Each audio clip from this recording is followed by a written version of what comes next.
Are you ready for Gold Rush? Dave Turin's Lost Mine Season 2? Gold Rush star Dozer Dave is returning with a new season of Abandoned Mines. Why is he only working in Montana, and when is Discovery airing the second season? As TV show's Ace reported in January, Dozer Dave Turin is returning with Dave Turin's Lost Mine Season 2. The second season of this Gold Rush spin-off premieres on Friday, February 21, at 9 p.m. Eastern, on the Discovery Channel. This season, Dave has a goal of 400 ounces of gold and is only focusing on Montana.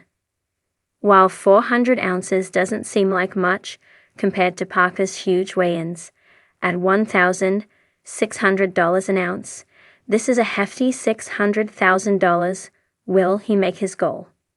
More importantly, why is Todd Hoffman's former right-hand man only focused on Montana? Speaking to Monsters and Critics, the charismatic and plain-speaking gold miner explained how they decided to concentrate on mining only in the state of Montana.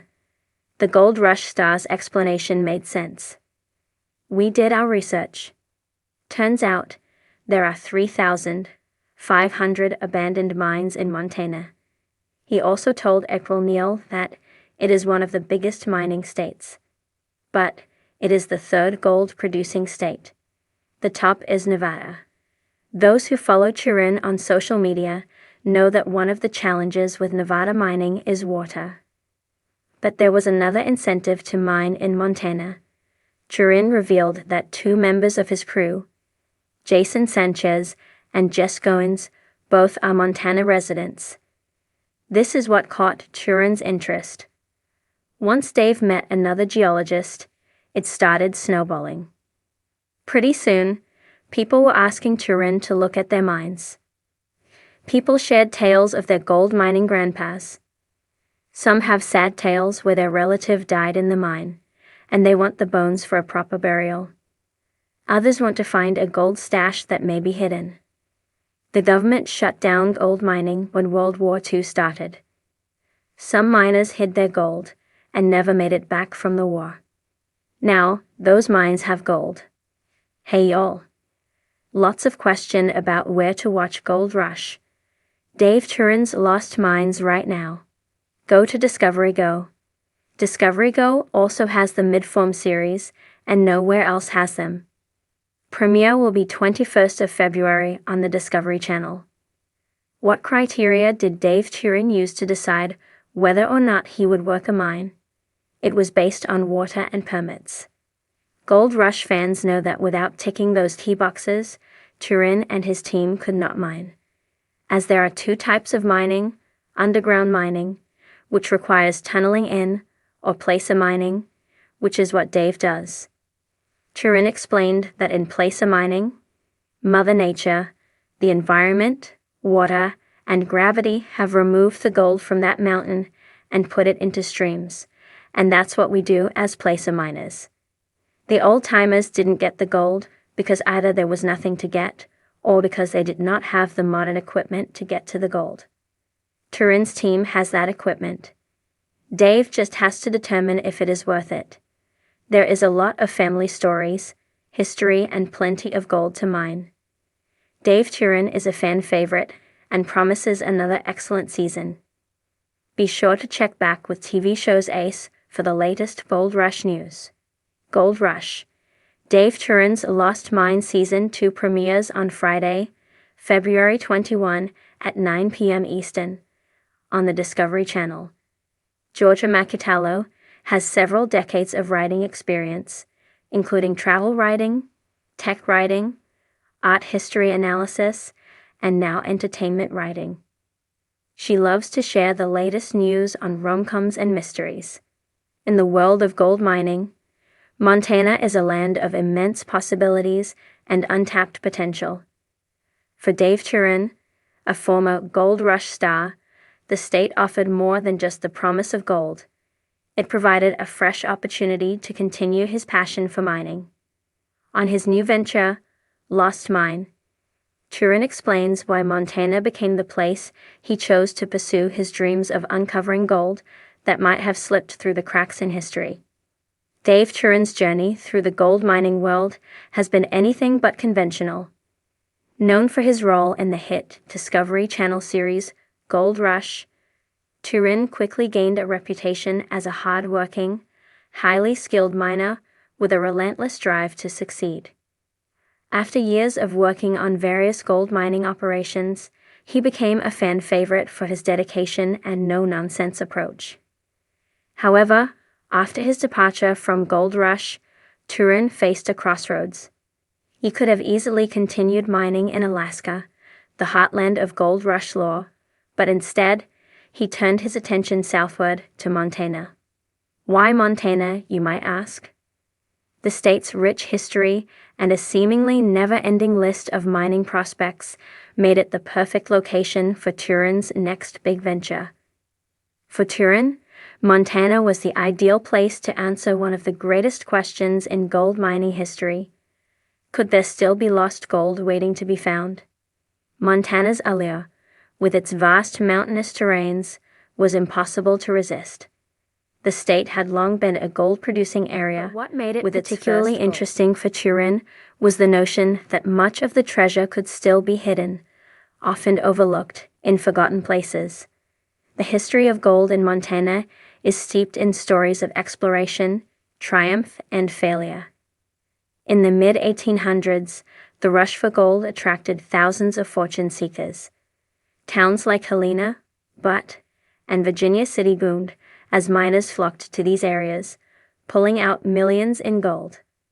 But while some areas thrived, others were abandoned as gold veins dried up or miners moved on to fresher territories.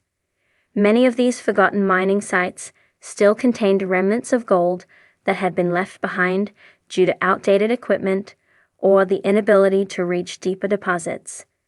Turin was captivated by this history of lost gold. He saw the potential for unearthing these forgotten caches that modern miners had overlooked, and he knew that the right tools, expertise, and approach could bring these old mines back to life. Lost Mine became his way of not only reviving these abandoned mines, but also resurrecting the very spirit of the gold rush itself. Turin's venture into Montana was not just about finding gold. It was also about reimagining how mining operations should be done in the modern age. Gold mining has evolved since the days of pickaxes and gold pans, and Turin was well aware that success in the industry now depended on utilizing state-of-the-art technology, data analysis, and modern techniques. By integrating advanced equipment and leveraging years of experience, Turin set out to prove that even long-abandoned mines could be profitable with the right mindset. The state's unique geology is another key reason Turin chose Montana. With its vast network of rivers, mountain ranges, and valleys, Montana is home to a wide variety of mineral-rich deposits.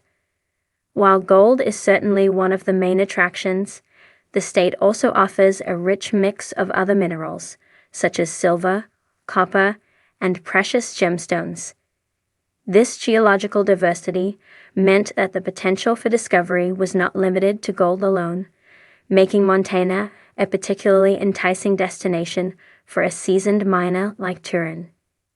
But beyond just the land and minerals, Montana's natural beauty and pristine environment also played a role in Turin's decision to base his operation in the state.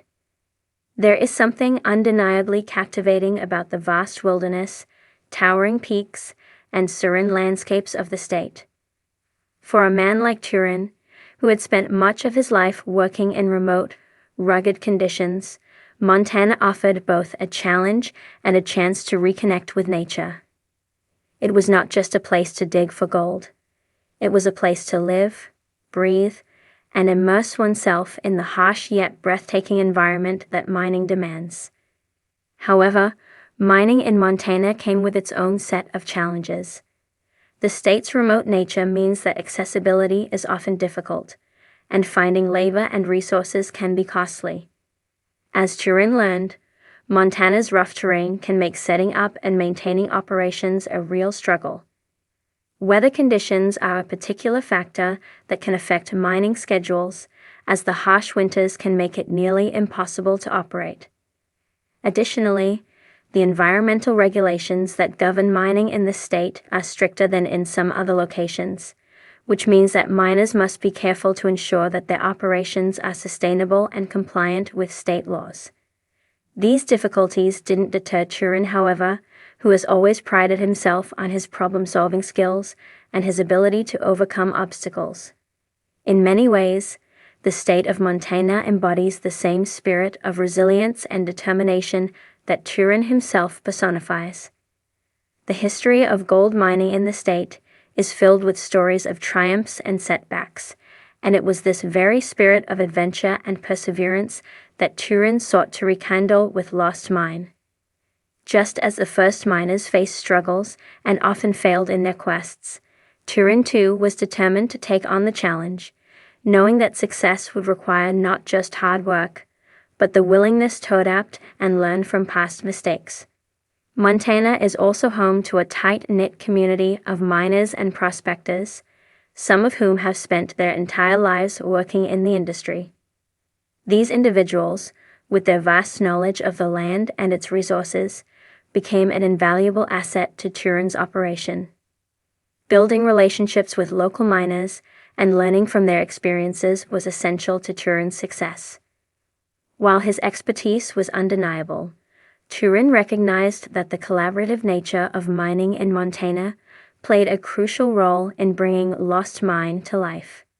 Ultimately, Dave Turin's decision to bring his operation to Montana was rooted in a combination of factors: the state's rich history, its diverse geology, the potential for uncovering lost gold, and the challenges that came with it. It was a decision driven by the spirit of the gold rush, a desire to push boundaries and find new possibilities.